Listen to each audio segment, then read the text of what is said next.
Hi, everybody. I'm Jessica Shortall. I use she, her pronouns. I am the director of Texas Competes. So Texas Competes is a statewide business coalition since 2015, making the economic case for Texas to be welcoming to LGBTQ people. And we have almost 1,500 members. It's free to join at texascompetes.org. So if you're a small business owner or know someone who is, literally any employer, even employer of 0 or 1 in Texas can join. And we keep businesses big and small briefed on what's going on at the legislature and how they can speak up about issues related to inclusion and equality. I'm Brad Pritchett. My pronouns are he, him. I'm the new field director for Equality Texas. I'm going to do a visual description for folks who may be listening and not able to actually see us. So my visual description is I have brown hair, glasses, and a mustache. I am in a blue shirt and sitting in front of a yellow wall, just so folks get a good mental image if you can't see. And we have we'll run through a presentation here. But I think we really are hopeful that folks have questions that we can tackle near the end here, so we can really dig into some of this stuff. But so as you can see on the screen right now, it's basically just a description of who we are at Equality Texas. We're the largest statewide organization that is dedicated to securing full equality for LGBTQ plus Texans. And we do work with statewide coalition partners to actually make sure we have the best defense against things that are happening at the legislature, primarily at this time of year, but any type of inequality or ignorance that feeds that inequality throughout the state of Texas. So we are active 365 days of the year, not just when the legislature is in session. We just get, I think, a lot more busy right now.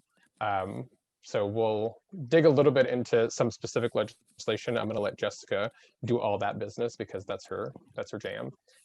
But just to give everybody just a little kind of set the stage, most of the folks who are participating today are probably pretty keyed into the ledge, but for folks who may just want a temperature check, we'll give that really quickly. After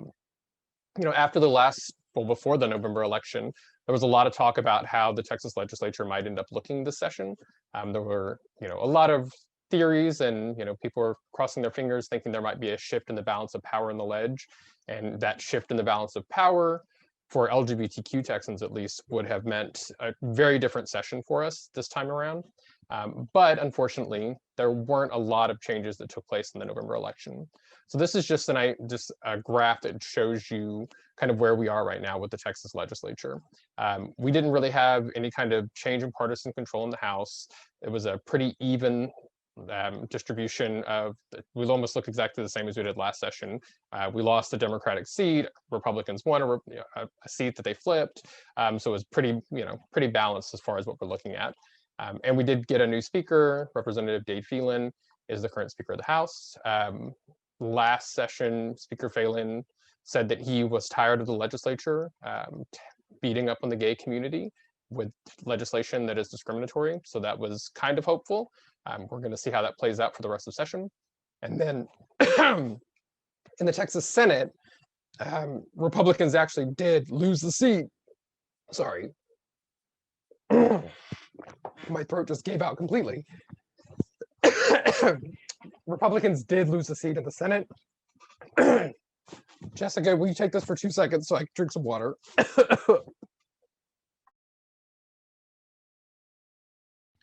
You're muted, Jessica.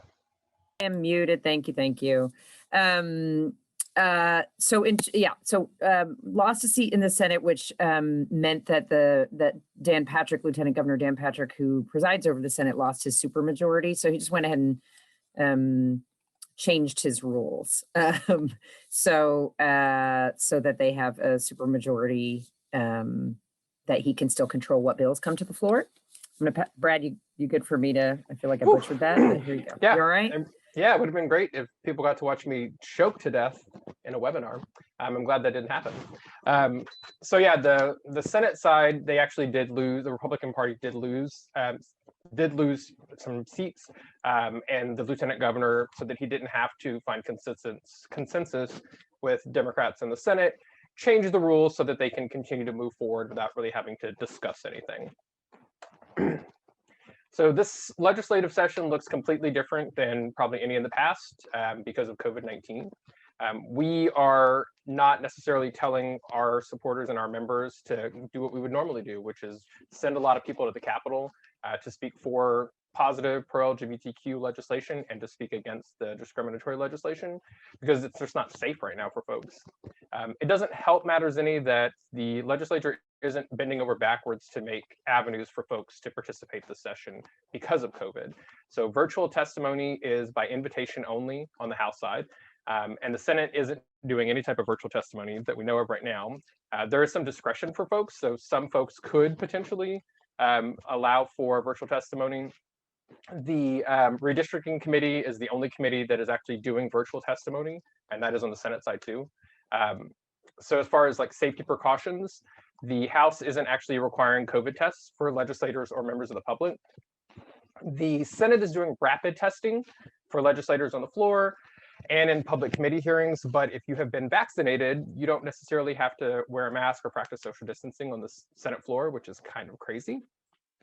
But the rules for the Capitol, I'm not going to die, I promise.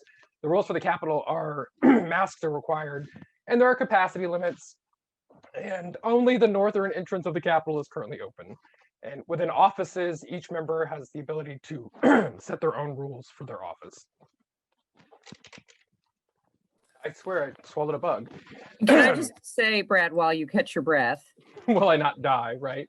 I am nervous. One thing I'm really nervous about is something that we saw play out in the election last year, which is that a lot of conservatives went door to door and found ways that they felt were safe and knocked on doors, and most Democrats did not.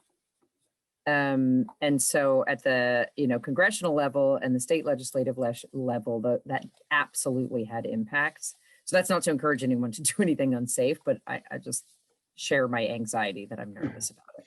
Yeah, I think that's a good point too, is what we've seen from conservatives is a willingness to kind of flaunt the rules of safety that we've established during COVID. So flaunting social distancing rules, not wearing masks, being aggressive about those things in some cases, whereas the more progressive leaning folks have been really wanting to protect the health of folks. So we're not encouraging people to, go in large groups to the Capitol, to have big lobby days, to pack committee hearing rooms. But there is no assurance that the other side will have the same types of precautions for their supporters. So what that could mean for us, as far as committees are concerned, is we could see a lot of committees that have people show up in person who are speaking in support of terrible, terrible bills and making it look like the public is so in favor of these bills because look how many people showed up. One thing that our side has been really effective at doing in previous sessions is mobilizing our base to speak out against these bills. So even if the bills move through committee or get signed into law, we have on the record a lot of Texans, more Texans opposing discriminatory legislation than who are actually supporting that legislation. This session is complicated because we could do it, but we don't feel like it's safe for people to necessarily do that. So yeah, I think it's a really good point. We're not going to tell people to go to the Capitol because there's so much uncertainty with COVID. It's really on a case-by-case basis for folks who feel comfortable, who have maybe been vaccinated, and are willing to navigate the complex variety of COVID safety protocols between the House, the Senate, and the Capitol building itself. With regards to anti-LGBTQ legislation, there are a couple of places that we look in particular for signs of what we might have to face during the session. I think everybody knows this charming, smiling man on the screen. One of the things we look at is Governor Abbott when he lists his legislative or his emergency priorities. And these are the priorities that he listed as emergency items in the state of the state. They seem pretty non-controversial on first glance. Expanding rural broadband internet access, preventing local defunding of police. I'm also going to do quotation marks around bail reform and election integrity, because when he says bail reform and election integrity, it's probably not good as far as bail reform and election integrity are concerned. And liability protection from COVID-related lawsuits, which is horrible. He hasn't gone out of his way to enumerate any attacks on LGBTQ people. So we're not seeing that the governor is really pushing this stuff. He never has been super vocal about pushing anti-LGBTQ stuff until it got him some attention, like signing the Save Chick-fil-A bill live on Facebook in a ridiculous kind of way. But I just want to point out that each one of these items that he's listing as an emergency item does impact LGBTQ and queer Texans, because all of these things touch our lives. We are extraordinarily intersectional as a community. In particular, thinking about how liability protection from COVID-related lawsuits impacts people who work as first responders or essential workers in restaurants, who work on public transit. I mean, there's a whole host of issues that our community would be impacted by with these emergency items. Election integrity is one that feels slightly terrifying from the governor, because his idea of election integrity is probably going to be making it harder for people to vote. So these were his priorities. He didn't call out anybody in the LGBTQ community specifically, but still, there's things we need to be concerned about. We also look at the lieutenant governor's priorities. This is a hot mess of a graphic that Dan Patrick put out, kind of, word clouding all of his priority legislation for the session. I assume the bigger ones are the most important ones, which makes me wonder why the Star Spangled Banner Protection Act is so big, because that feels like a really strange priority, even though he's got a lot of strange priorities. Usually the lieutenant governor can take the first, is it 30 or 31? 31, because number one is always the budget. The first 31 Senate bills, and he can kind of assign what those are going to be, what topics they're going to be on. So for this session, he has picked Senate Bill 29. And if you look above the Star Spangled Protection Act in this graphic, on the far right, in tiny little font above it, you'll see the Fair Sports for Women and Girls Act. And that's going to be SB 29. So number one, what that is not a Fair Sports for Women and Girls Act. It is an anti-transgender athlete ban. It would ban transgender athletes from being able to participate in sports in the state of Texas. And Jessica will dig more into the details of where that came from. But it is a terrible piece of legislation. It should not be a priority for the state of Texas, because it not solving any real problems. But he did make sure that he put it on his list. If you'll remember, in the 2017 session, the lieutenant governor made the bathroom bill his priority.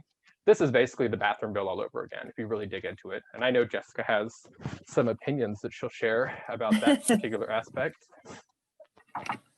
So yeah, this is where his priorities are right now. There's some overlap with the governor's, but there's also some things that he's taken on that are just slightly baffling when you look at what we're facing as Texans right now with COVID and with the recent winter storm that we're all kind of still recovering from. Another place that we look for trouble is from the House Freedom Caucus. So these are the members of the House Freedom Caucus, and it may be more than this now, but they are the folks who have filed more than half of the anti-LGBTQ bills that we are tracking. These are the folks who decided that their priorities were going to be banning trans athletes in Texas, denying trans kids access to affirming life-saving medical care, which is just cruel and unspeakably cruel, if you really want to just dig into it, and a variety of other things that the state of Texas really doesn't have any business focusing on right now, given the larger problems that we're all living with in the state. And just to flag it, our legislature meets for 140 days usually without special sessions, every 2 years. It is a small window of opportunity to do the things that need to get done for the state of Texas and for Texans. And when they take time from that short calendar to do things like attack LGBTQ Texans, you have to think about all the things they could be doing to actually help Texas. So when our schedule gets bogged down with anti-trans legislation that is just mean and cruel and not designed to solve any actual problems, they're not taking up things like reforming the energy grid or fixing the energy grid or reforming all the things in Texas that need reform. So these folks have very skewed priorities, but that's who we look for when we are trying to figure out what the attacks are going to look like on our community. And this is just a quick, I'm not going to dig too much into this, but these are most of the committees that we keep an eye on, where some anti-LGBTQ legislation will end up. Usually the State Affairs Committee in the House is a big focus, and in the Senate.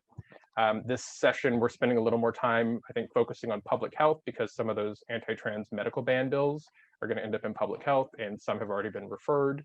But these are some of the key committees that we're looking at. And if you look and you notice, most of these committees are going to be chaired by members of the Republican Party. There are a few that are chaired by members of the Democratic Party. It just kind of shows you when we're working with these various committees, there are different strategies and different conversations that we're having with folks. And some of the emphasis that Jessica is going to put on business, I think, is really important, because that's one of the arguments that have been passed has been that has proven pretty effective in convincing Republicans not to pursue this type of legislation. And hopefully that will be as effective this session as well. I'm gonna pass it off to you, Jessica. You're muted. I'm muted again. Okay. Hi, everybody. So this is the LGBTQ caucus in the Texas House. 6 strong now, because Ann Johnson from Houston is a freshman this year. And so super important group, because this amount of representation across various roles in the House. So Jessica Gonzalez on the left, and the purple, for those who are watching on video, for example, is vice chair of the Elections Committee. It is, as always, it is harder for folks, I think, to look people in the eye and pursue discrimination. So these women are incredibly important. They, represent all parts of Texas.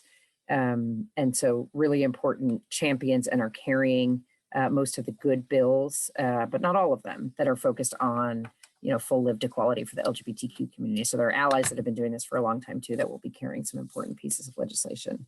So Brad, I think you're driving this, right? So can I just tell you to go ahead, please? Okay.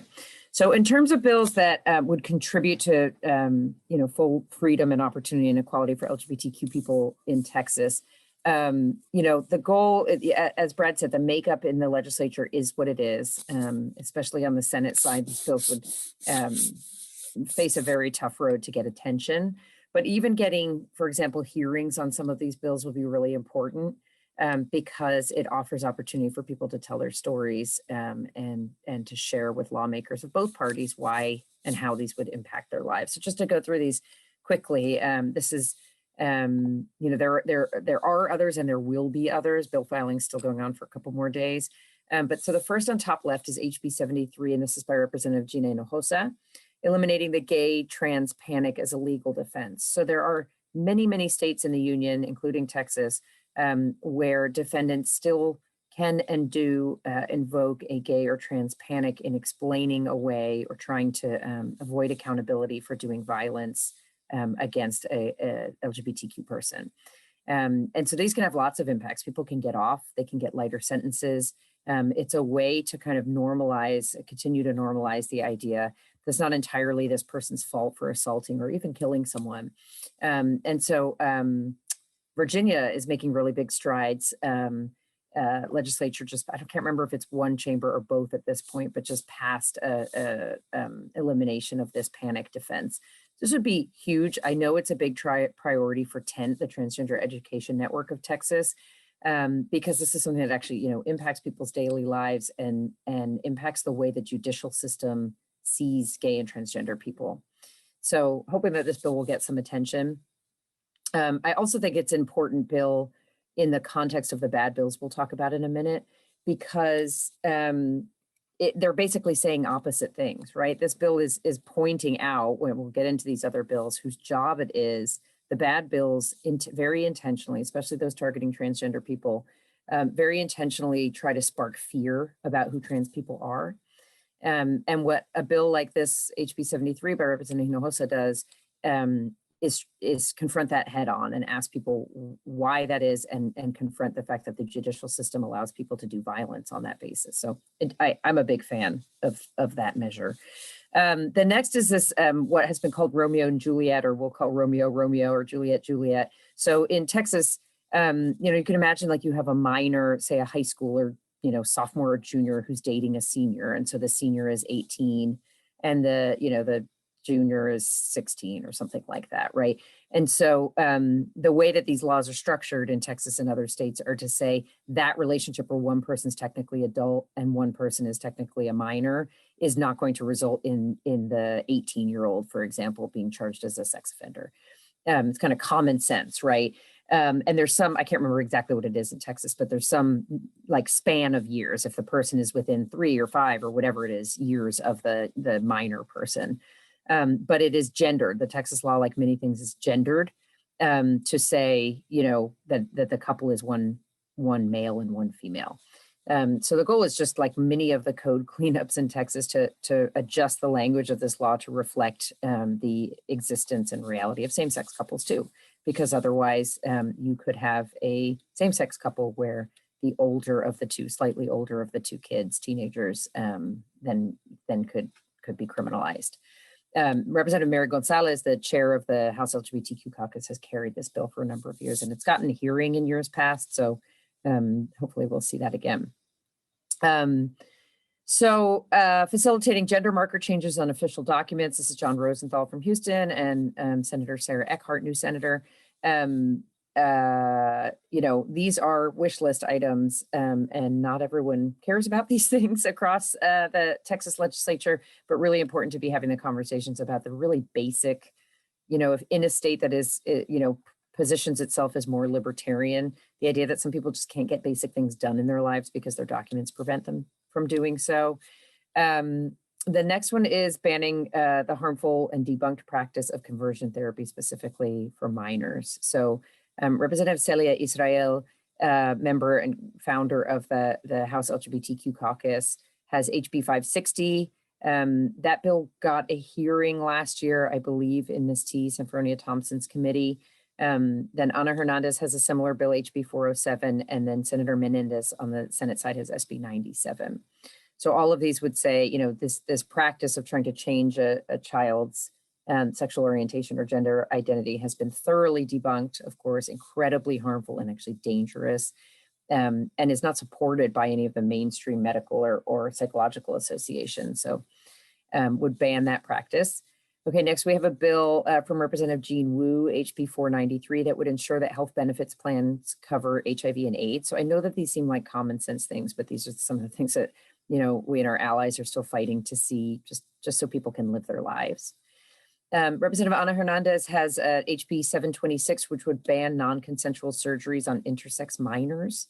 So when a baby, this is not my area of expertise, but is born with an intersex condition that is visible to doctors, often what will happen is a surgery will be done in infancy to a baby to essentially determine that baby's sex for them and how they will be raised. The intersex bill, I just want to point out, this type of bill is something that has only really been pushed in the Texas legislature for like the last maybe 2 sessions. Advocates were really trying to get legislators to kind of tackle the idea of these non-consensual surgeries on intersex children for a while. And there were legislators, especially in the Texas legislature, who just didn't want to touch it because they didn't understand it. It was so complicated. So seeing folks, and it took a lot of work from advocates to get the first bill on this topic filed in the legislature.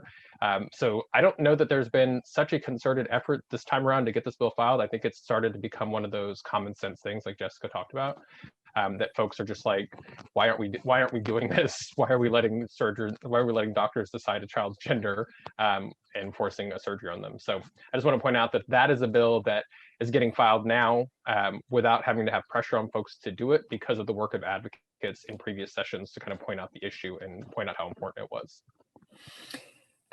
Yeah, we'll get into the kind of an ironic situation related to this bill in a minute.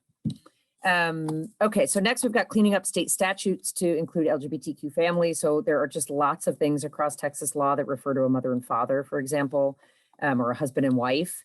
And so really simple things that don't hurt anybody, but, are difficult to move along in a place like Texas.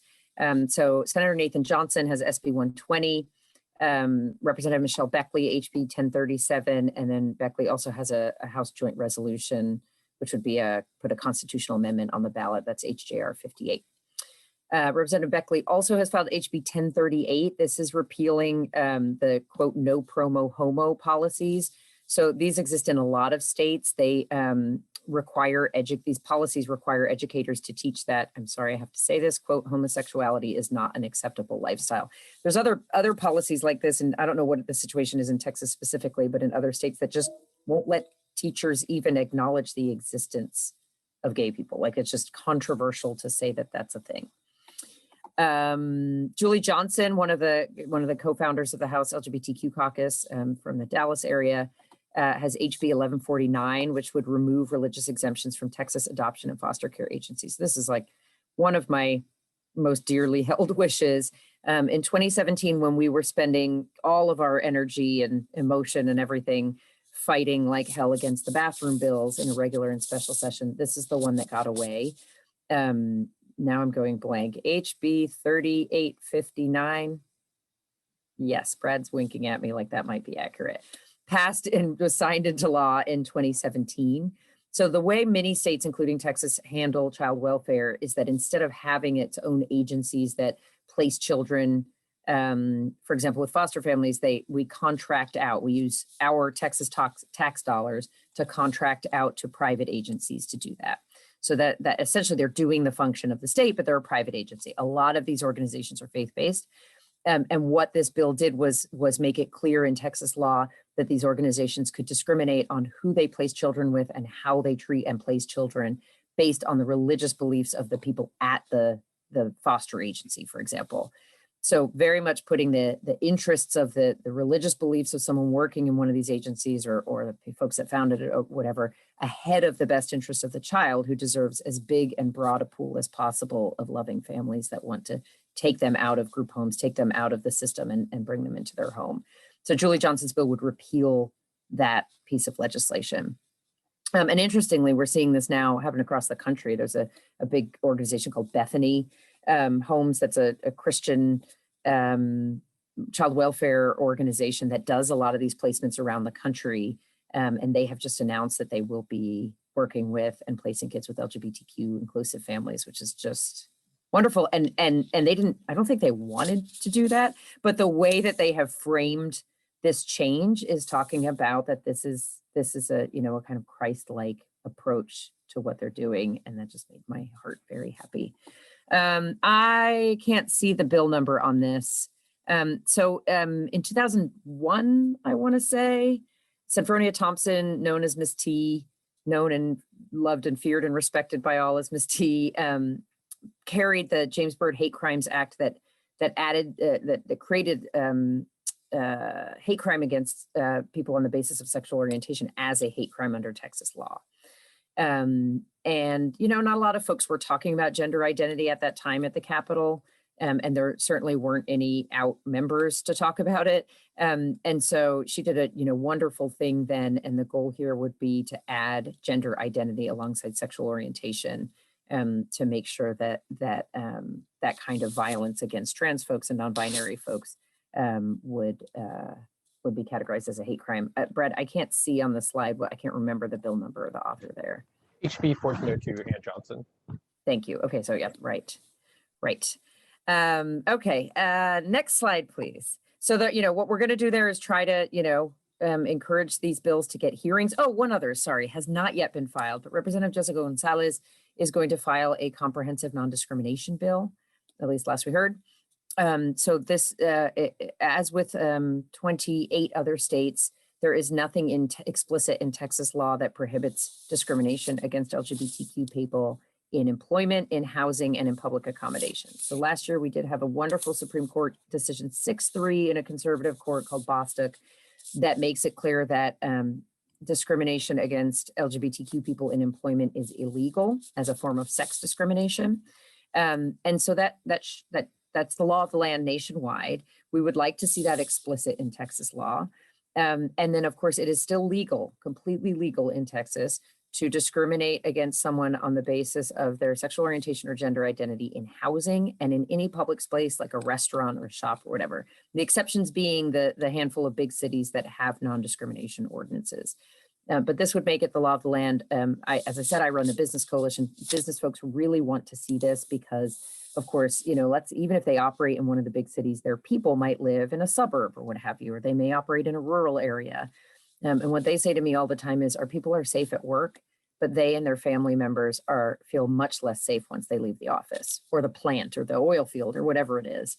And so they want people to feel completely safe, and their kids and their spouses across every aspect of just participating in daily life. And that's how we recommend folks talk about it, is this is just their freedom, just like everyone else, to work hard, put a roof over your family's head, and participate fully in your community and feel safe doing so. That leads to better communities, more prosperous Texas, more competitive businesses, more innovation, and really reflects what we think is the values of most Texans. So on that note, recent polling, it keeps going up. So this is what the support for non-discrimination for LGBTQ people looks like across the country. And Texas is not at the bottom, as you can see, not even close.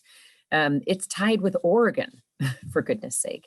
So 70% of Texans, including a majority of Republicans, and notably, including a majority of every faith group that they identified, including white evangelicals, which is the church I was raised in, support the idea of comprehensive non-discrimination for LGBTQ people.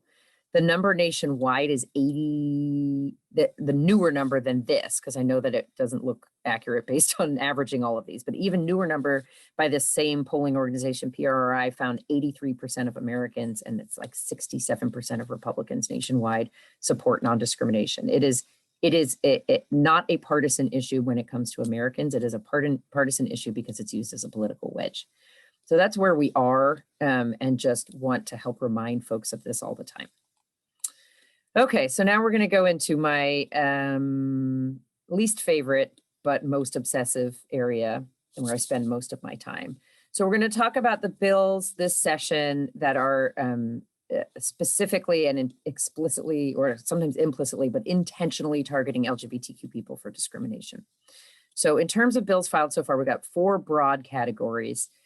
So the first is these bans on youth playing sports. So the way that you'll hear folks talk about these bills is that they don't think that transgender girls should play team sports with cisgender girls, cisgender meaning not transgender.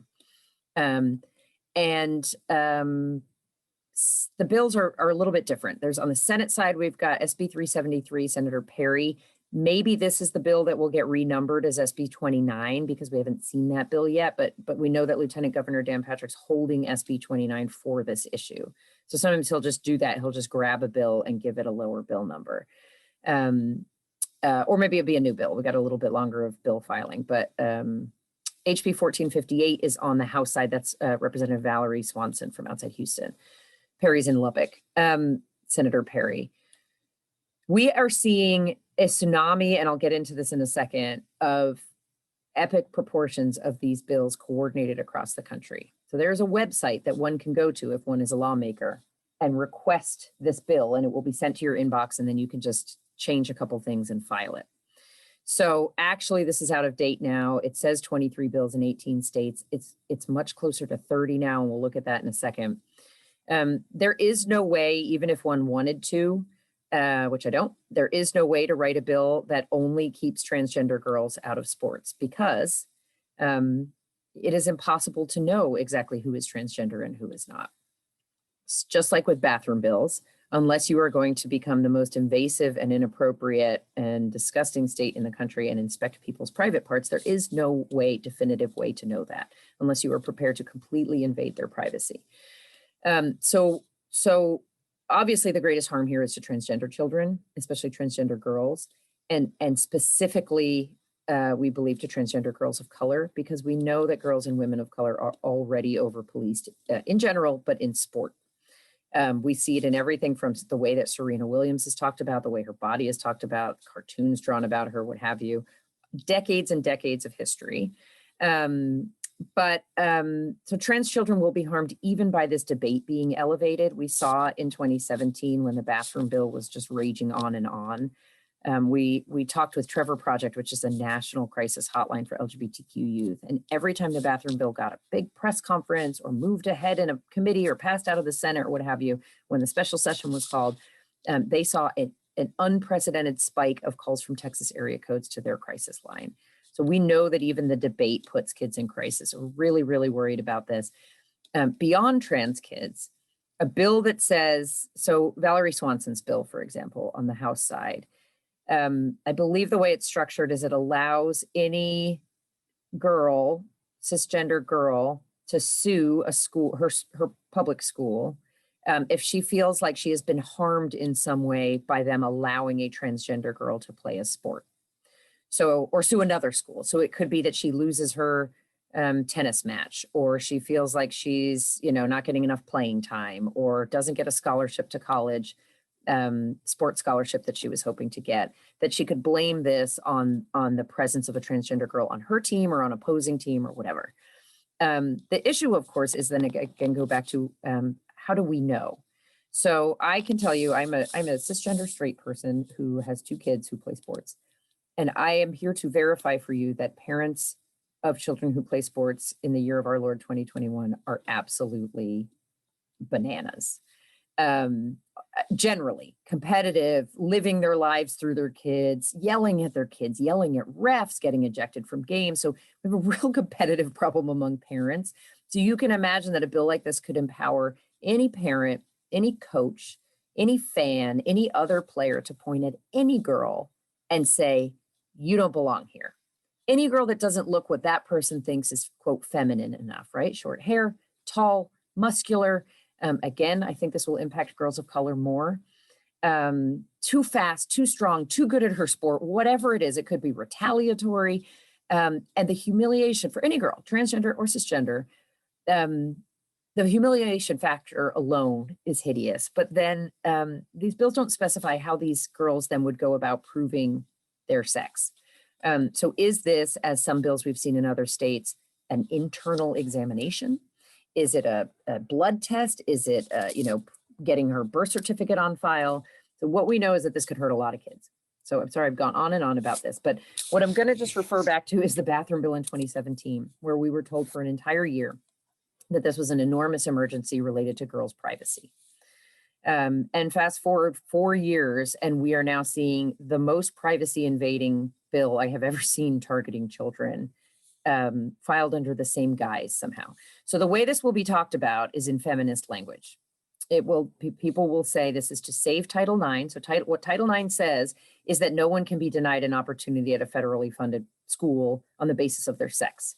So to my reading, that includes transgender children, because it doesn't say girls, it doesn't say cisgender girls, it says on the basis of sex. But people understand Title IX broadly to have created opportunities for girls in sports. And so that's what folks will say, is that I care so much about girls and their opportunities, and we need to protect them. And they will use really transphobic language. They will talk about, quote, biological males in sports, to push kids who really just want to make friends and belong and not be told yet again that there's something they can't do because they're trans, to push them out yet again out of participation in their daily school life. So that's the youth sports bans. We're very concerned about them. They are moving fast in other states. We assume that they'll get a hearing in the Senate and move quickly there. The related set of bills that target transgender children are these medical care bans. So these bills would criminalize, in some cases, affirming doctors and parents. So I'm not an expert. I'm not a parent of a transgender child. I am cisgender myself, but my understanding from talking with lots and lots of people who've been there is that when a child transitions, the vast majority of this for the child's childhood is a social transition. So wearing their hair a certain way, maybe going by a different name, different pronouns, living as their lived gender in every part of their life. As kids enter those teenage years, there is a continuum of care that is thoughtfully and individually offered to them in close consultation with therapists and doctors and guardians. It is careful, it is slow. Sometimes it feels too slow for the kids. It is evidence-based, and it has been proven in study after study to save kids' lives. Dramatic reduction in kids' suicidal ideation when they can access this care. So these bills would seek to end that for kids. Kids who are already currently undergoing that care would lose it in a heartbeat, and it would send doctors and guardians, parents and guardians, to prison, some of these bills. So they rely on a lot of misinformation, and this is where we will see incredibly inflammatory language lying about what this transition care looks like for kids. As people will want to talk about surgery a lot. That is not something that happens with transgender kids, but they will talk about it and they will scare people. So again, this number's out of date already, but we have seen dozens of bills across states. We have 2 bills filed so far, both on the House side. So HB 68 by Representative Steve Toth would criminalize, it would categorize this care as child abuse.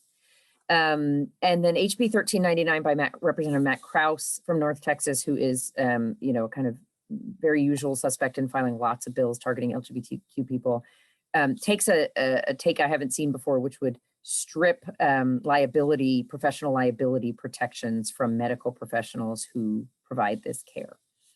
So letting them be sued.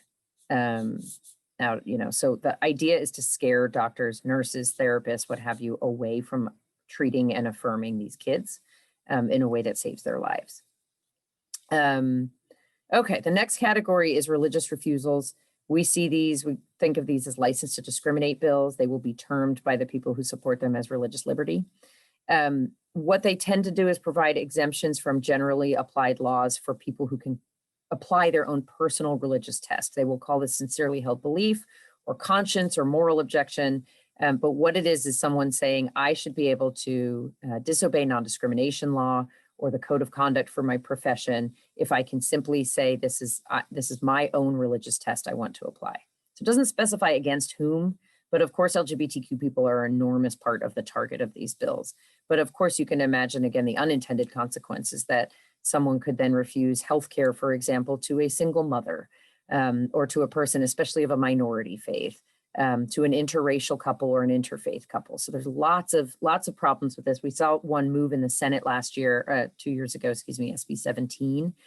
Really powerful, I thought, on the Senate floor. We had for the very first time a Senate Republican stand up against one of these bills. Senator Kel Seliger from Amarillo stood up and gave the example. This was a bill focused on all licensed occupations in Texas, but he said, so this could allow someone to refuse medical care to a Muslim person or to someone who's gay. And he actually voted against the bill, which was I think, historic first in Texas for a Texas Republican to do so. It passed the Senate and it didn't go anywhere in the House, thanks to many people's efforts. So we have- One thing I'll flag really quickly, yes. Especially for folks who are participating in this webinar, is that Texas has one of the most robust RFRAs, Religious Freedom Restoration Acts in the country that already prioritizes sincerely held religious beliefs. So I just want to point that out. Yep. Right. And for this group and for the work that this organization does, we're so grateful to you for hosting us. Many places we need faith voices, but this certainly is one of them. This is very much a false binary that faith and deeply held religious belief and LGBTQ identities are at odds, and they are not. I mean, I just very personal veer off for a second, was raised in the evangelical church, left it entirely, stopped thinking of myself as a Christian. It is this work that has made me call myself a Christian again.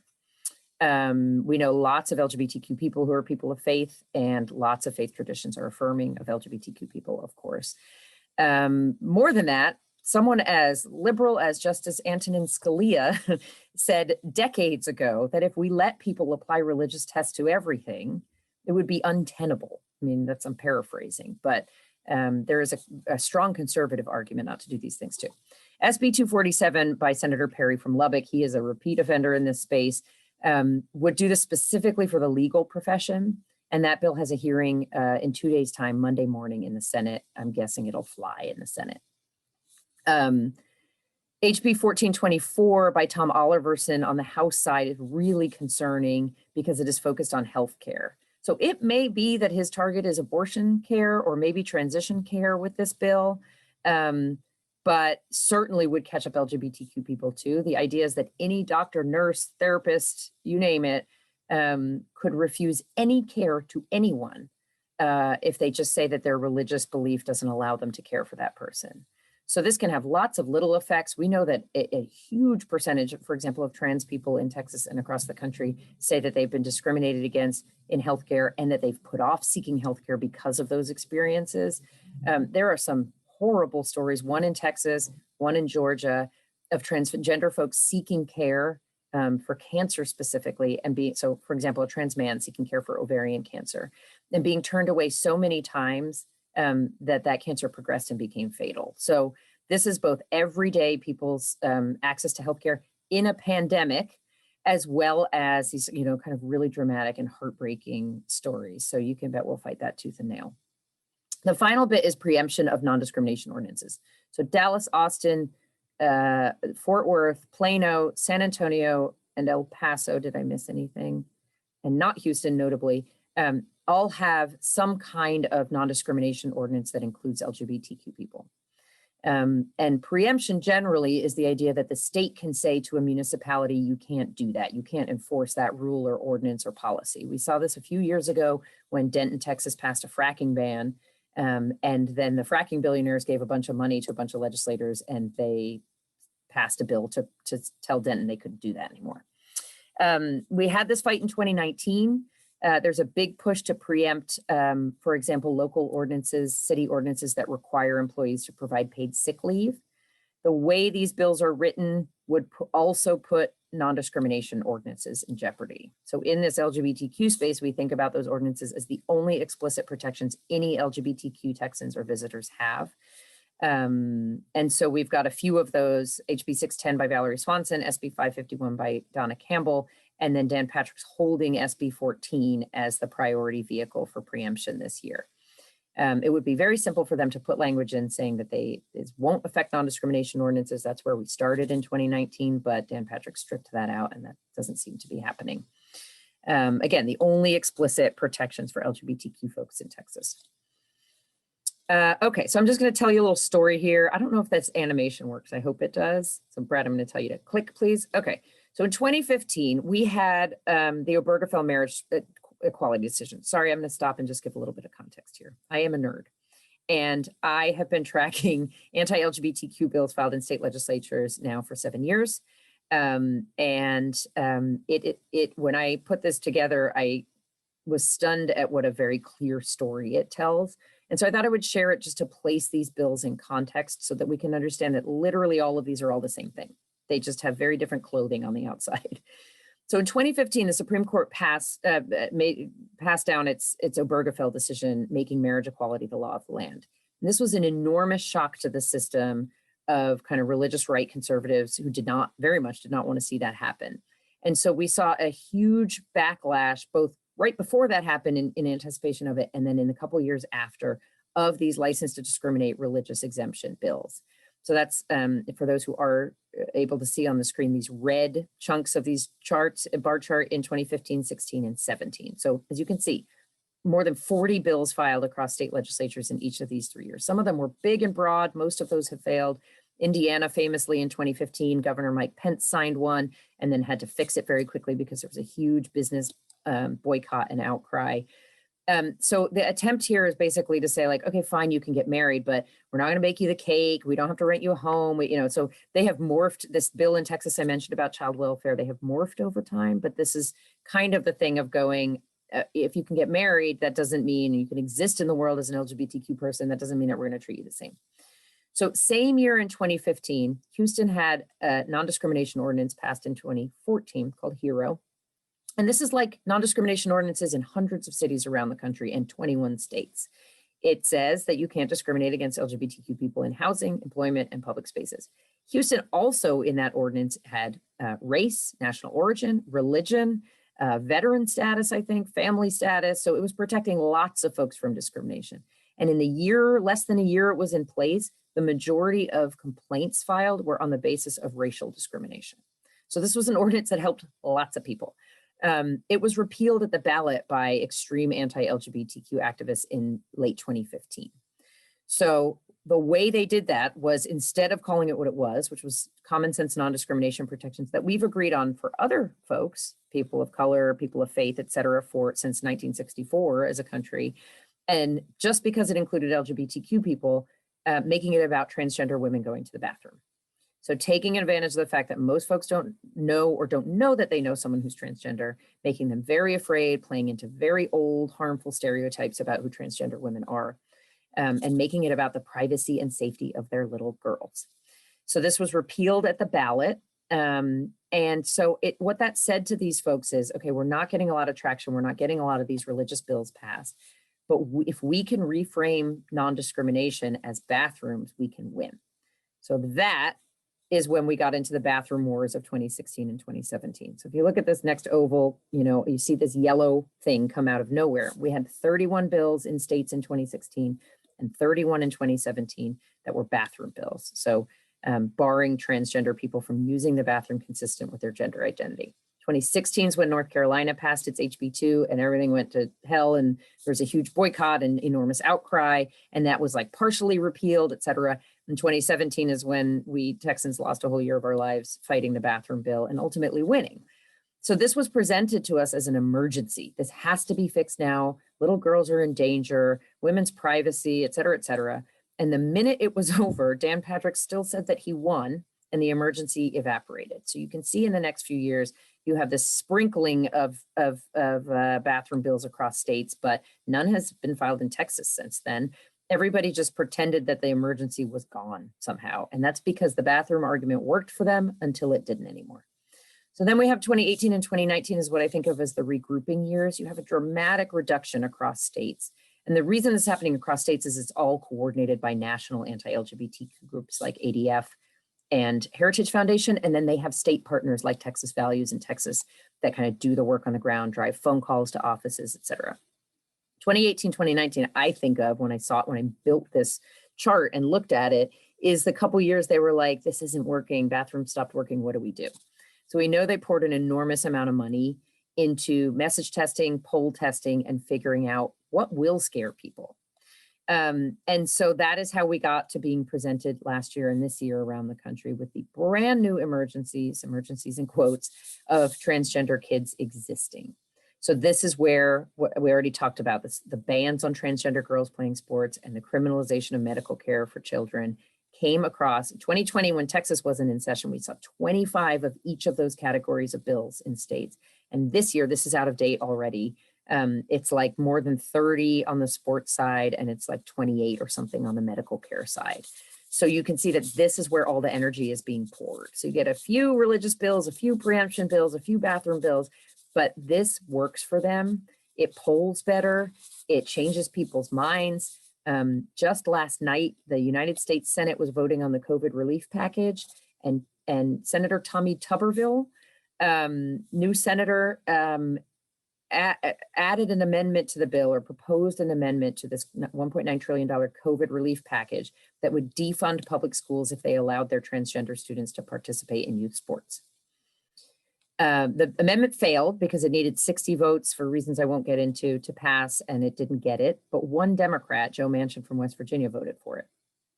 One Republican, Lisa Murkowski from Alaska, voted against it. But every other Republican in the US Senate voted for this amendment to be added to the COVID package. So we know it works on people because it taps into their fears. It lets them say that they're worried about protecting children, and it lets them say that they're feminists because they want to protect girls in playing sports.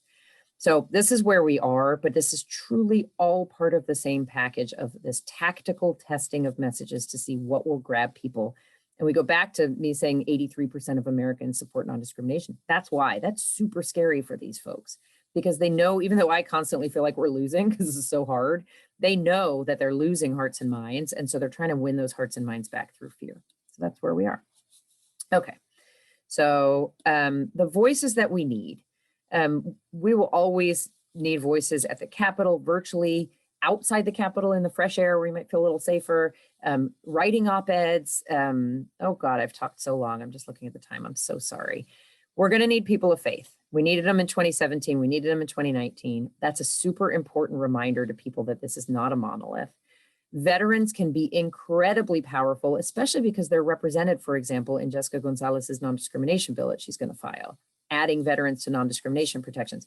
LGBTQ veterans can make conservatives really sit up and pay attention, because it's very hard to look someone who's served the country in the eye and say, I want to pursue discrimination against you. Healthcare professionals to talk about, there's a, Brad's putting a link in the chat to where you could sign up to tell your story or share with friends, to talk about these medical care criminalizations, about these license to discriminate bills that would allow doctors and nurses to refuse care. We're going to need anybody involved in sports. So coaches who can say, I would never turn a kid away. And here's why this matters to let all kids play. Parents, both of trans kids, but also of cisgender kids who say, we're not afraid and you can't make us be afraid of these kids. Kids who are cisgender and transgender. It'd be wonderful to hear from cisgender kids who have played with a trans teammate or who would be happy to. I also think it would be helpful. Unfortunately, we know that there are plenty of cisgender girls and women who have already been policed and accused maybe of, quote, being a boy for their appearance on a playing field or a court or ice or whatever. To tell that story would be I think impactful.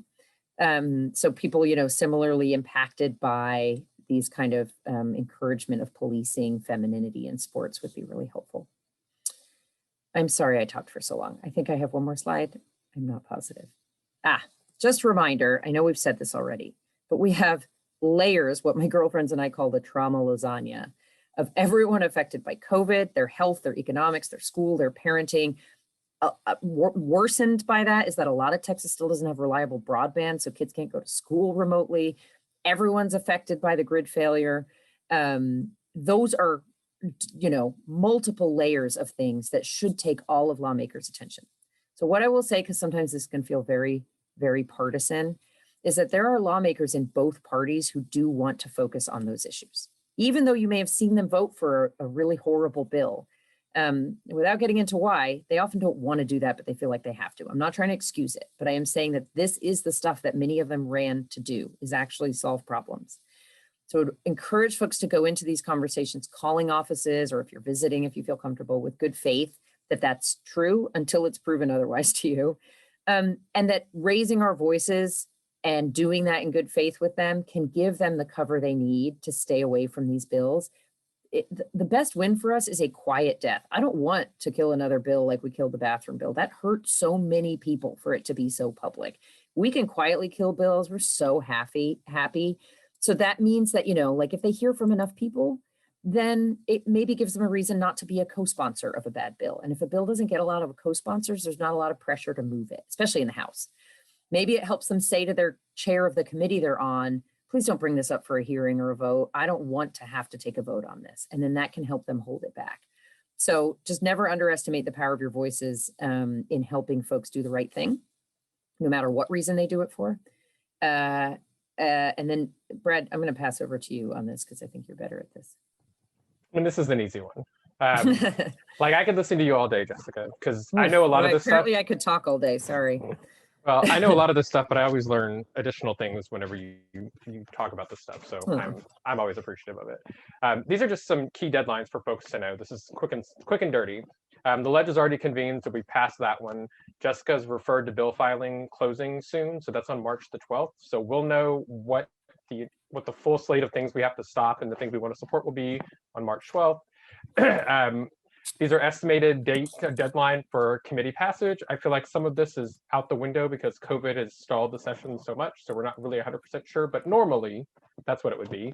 And then you can see different days for bills to pass out of the House and the Senate, and then sine die, which is the last day of session, is allegedly going to be on this particular day, right? We will probably end up with at least one special session dealing with redistricting, because there's no way that they're going to get to redistricting when they're prioritizing things like attacking trans kids. As we've said before, the one thing they should be doing is the budget and redistricting, and they're focusing on trans kids instead. With regards to how you can get involved this session, number one, just got to skip to this one. We have a Faith Leaders Against Discrimination letter that I'll drop the link for in the chat. We ask you to sign onto that, share it with folks, make sure that it is, getting attention from members of faith, members of clergy who are on the right side of this issue. So that one's really important. The next thing is, if I can get my computer to work, on Monday night, we're doing an issue briefing to really dig into the trans sports ban legislation. So join us for that. We're going to be rolling out some tools for how we can push for more virtual testimony. The House and the Senate are doing what they're doing, but we're going to work creatively and think outside the box on how we can use some of the new tools that we're having used because of COVID to really engage with legislators. And I will drop the link for this one in the chat as well, very, very quickly. I know we're running up on time here. Okay, and there's that. And then some additional events we have coming up, just so folks can see, and I'll just leave this up while I toss it over to B.